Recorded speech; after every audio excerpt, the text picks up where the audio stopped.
Thaumiel, the twin crowns of annihilation. In the shadowed depths of the cliff-off, Thaumiel stands as the ultimate force of division and obliteration. It does not listen, yield, or negotiate, it simply is the primordial gatekeeper of chaos and disillusion. Moloch and Satan, the sovereigns of this sphere, demand offerings of profound significance. Without the sacrifice of innocence, the uninitiated who dare to intrude are not merely destroyed, they are erased, their souls consumed, leaving behind empty vessels devoid of purpose or identity. Thaumiel does not engage in battle, it ensures that power turns upon itself. Those with superficial knowledge who attempt to harness demonic forces without true understanding find their pact shattered and their summoned entities transformed into relentless adversaries. The illusion of control is stripped away, revealing the practitioner's hubris. There is no defense against this force, and it unravels existence, expunging names from the annals of reality and leaving no trace of their presence. For the unprepared, Thaumiel offers no mercy. The path through its domain is not a journey but a reckoning. Only those who have devoted extensive periods, spanning years or even lifetimes, to mastering its current, who have been unmade and remade by its crucible, can navigate its treacherous expanse. These rare individuals, having surrendered everything, emerge not as victors, but as transformed entities, their previous selves annihilated, now existing as instruments of Thaumiel's inexorable will. This is not a path for the curious or the ambitious. It is a descent into the abyss, where only the truly committed survive, if survival is even the word. Those who hesitate are obliterated, those who misunderstand are consumed. In Thaumiel's realm, there is no room for error, and the cost of misstep is an absolute erasure from existence. There is a mistake the uninitiated make when they approach the void. They believe that power is a thing to be taken, a force to be commanded, a game to be played. They count their allies, their spirits, their oaths, and they believe that these things will matter when the final reckoning arrives. They do not understand that Thaumiel does not meet them in battle. It does not engage, it does not announce itself, and it does not struggle.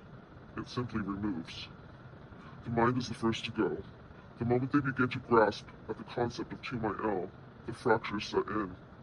They begin to second-guess their spirits. They begin to question the silence that creeps into the rituals.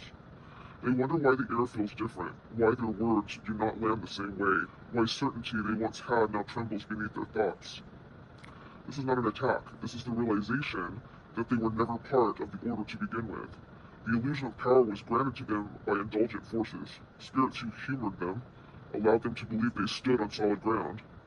Thaumiel does not take this away, it simply allows them to see that they never had it. And once the mind collapses, the soul follows. The breaking of the pact when the gods stop listening. A pact is nothing but an agreement between a desperate man and a patient predator.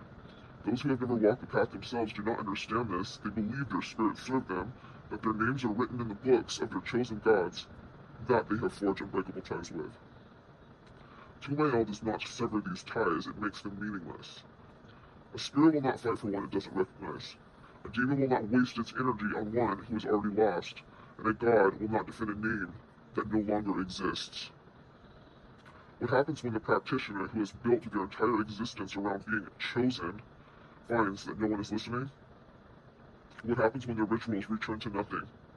What happens when their words are swallowed by the void? They do not curse, they do not lash out, they do not strike back, they kneel to a force that does not acknowledge them, to a silence that does not respond, to the realization that their name has been erased from the book they once swore by. And in that moment, everything they have done, everything they have built, and everything they have worshipped dissolves into irrelevance. The ultimate judgment, the unraveling of the mind. A man can endure many things.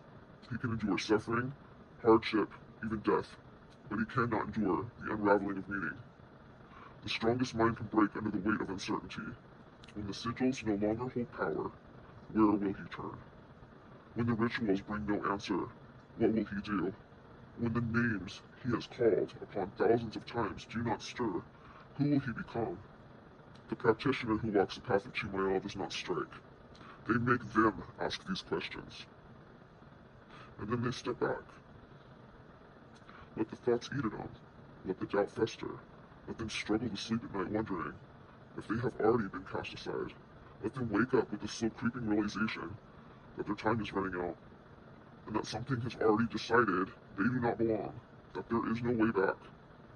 This is not a curse, this is not an attack, this is not a working. This is the recognition that they have already lost. They were never part of the Order. They were never meant to hold power. They were never going to last.